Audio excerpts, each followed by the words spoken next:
Hey guys, Heef here.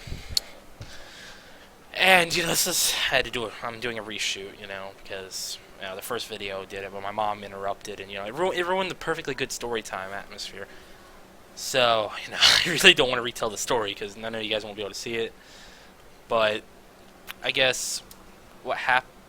Okay, I'll start from the beginning. It's around this time of year, okay? It's around Halloween. There was a time where I actually didn't celebrate Halloween because I was in a behavioral facility. And you might be thinking, you going to a behavioral facility of all places? Possible. Yes, I did. So start from the beginning.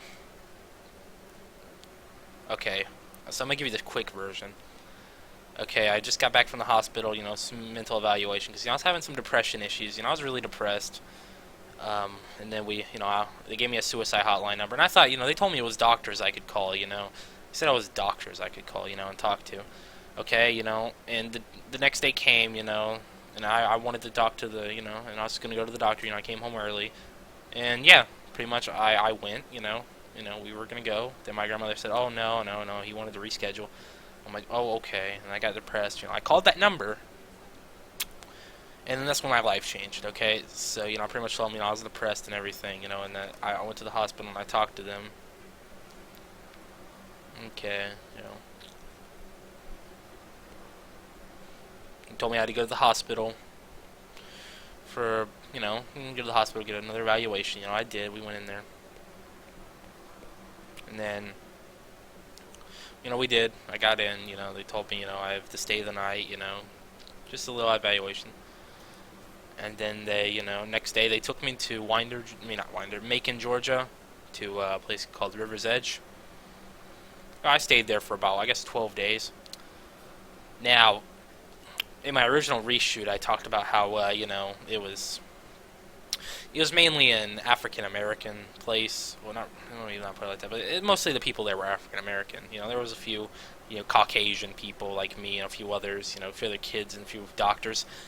But there was these people, okay, I guess you can call them like guardians or whatever. Like they watched over us, while we were playing and whatnot. Making sure we're not hurting ourselves or anything. We couldn't have bed sheets or anything.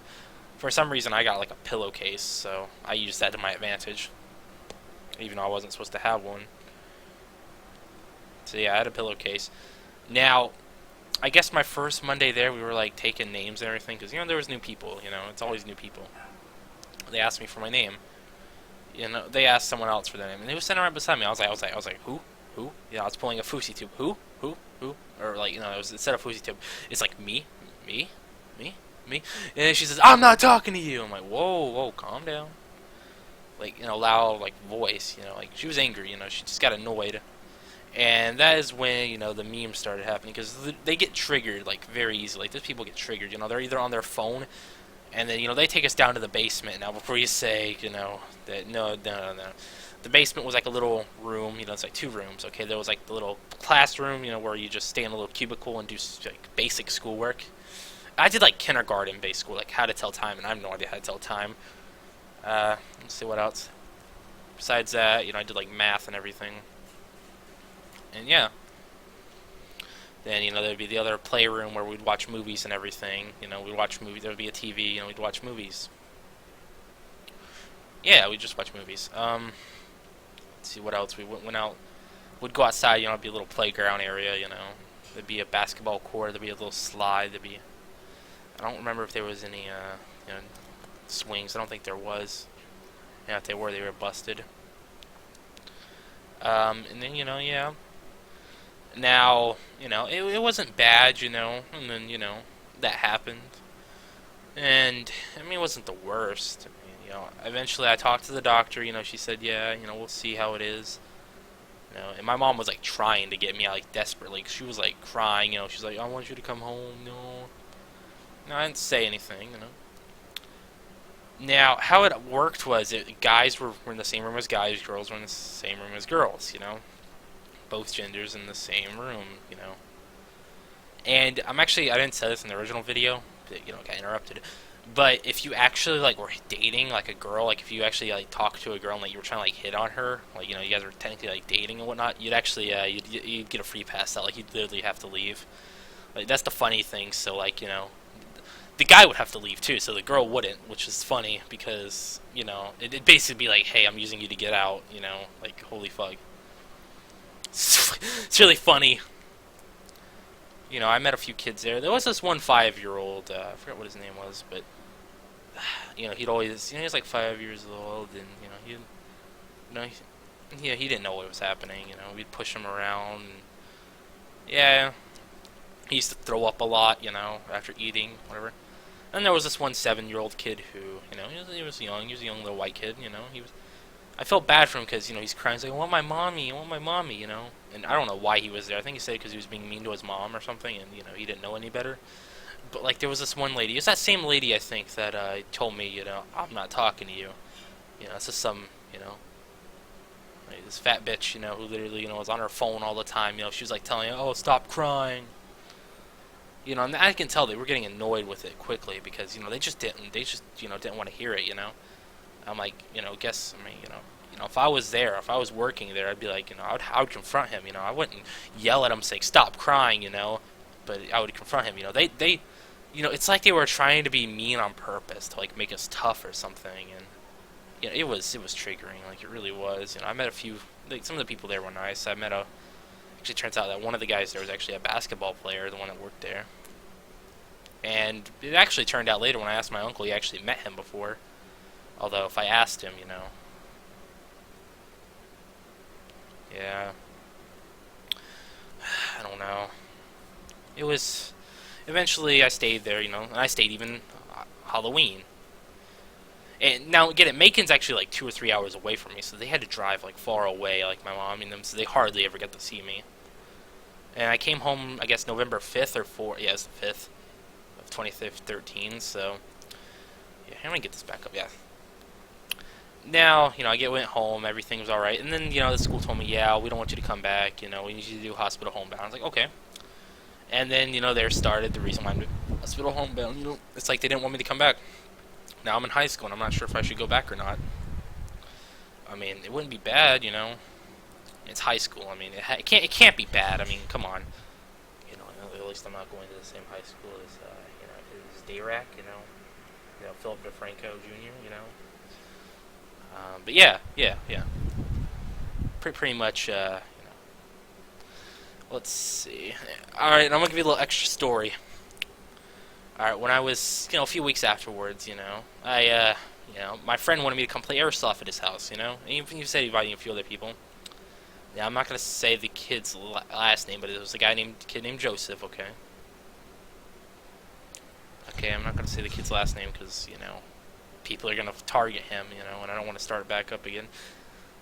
But, yeah. Alright. He came over. We were all playing, I kind of got triggered because he had a custom gas blowback. I was a noob at airsoft. I thought there was always only electric and springers. I didn't know about gas, but yeah, he used gas. He had a custom-made pistol, and it annoyed me because he kept using it. It was like an M9, okay? I hid it from him, okay? Like, it was easy. He could have probably fucking found it if he, was smart. But he was. I just, I hid it, under like a little table. He was like, where is it? And I was like, oh, yeah, I hit it. And he's like fighting me, and he threw me into the ground. We fought, I punched him in the face, At least that's why my memory serves me right. Okay. Now, this is the part where you guys are going to question me, okay? You guys are going to question me. You're going to question me a lot. Like, hang on, before I do this, I'm just going to give you a little warning. I should have dabbed already, but here.